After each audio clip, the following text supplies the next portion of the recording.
This video was made possible by Storyblocks. Improve your videos with free stock footage, images, and graphics for 7 days by using the link in the description.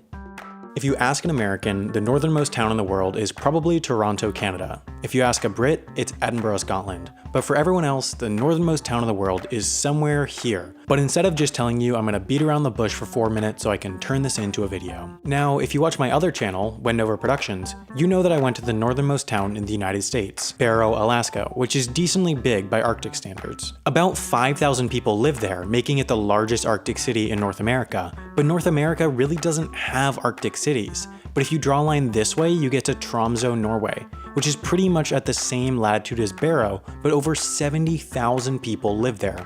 Part of it is because Tromsø is warmer by on average 10 to 15 degrees than Barrow, thanks to the Gulf Stream. You can tell from pictures that Tromsø is significantly more hospitable than Barrow, and so it has a big tourism industry that sustains its economy. But if you draw another line this way, you get to Murmansk, Russia.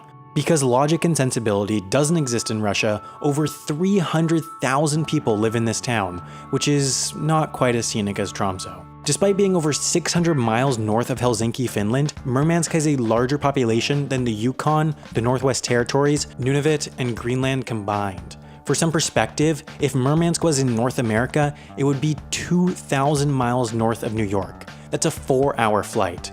But still, there are plenty of towns further north. One of the most notable is Longyearbyen on Svalbard. Svalbard is part of Norway, but only kind of. You see, it's sovereign Norwegian territory, but it has some pretty unique laws.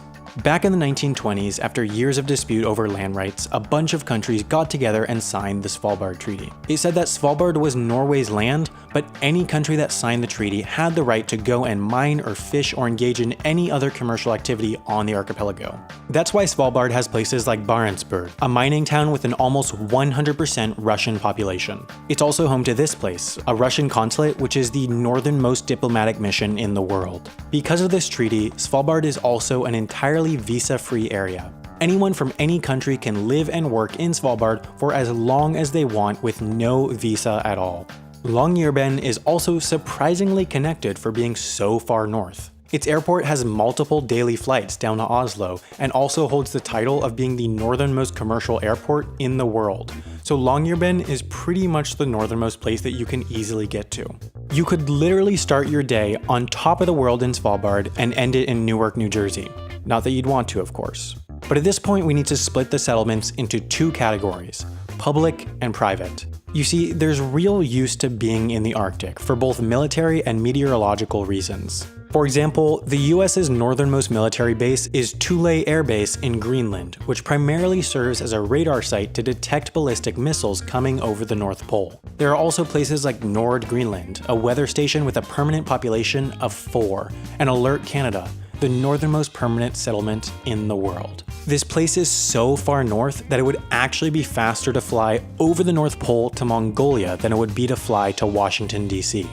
It's so far north that the sun is down for 4 full months in the winter and up for 4 full months in the summer. Alert is closer to the North Pole than it is to any other Canadian town. Although, the settlement primarily serves as a military and research base situated to defend Canadian sovereignty of the high Arctic, so it is not a public settlement. You can't just decide to move there, so it cannot be called the northernmost town in the world. So, slightly further south is the northernmost town in the world, the northernmost place that you can move to with no permission, Ny-Ålesund on Svalbard. The town only has a permanent population of about 35 people, but it's a real functioning place.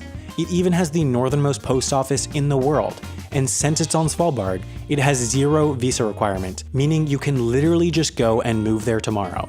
So, if you get tired of civilization and stupid YouTubers and just want to get away from it all, this is your place.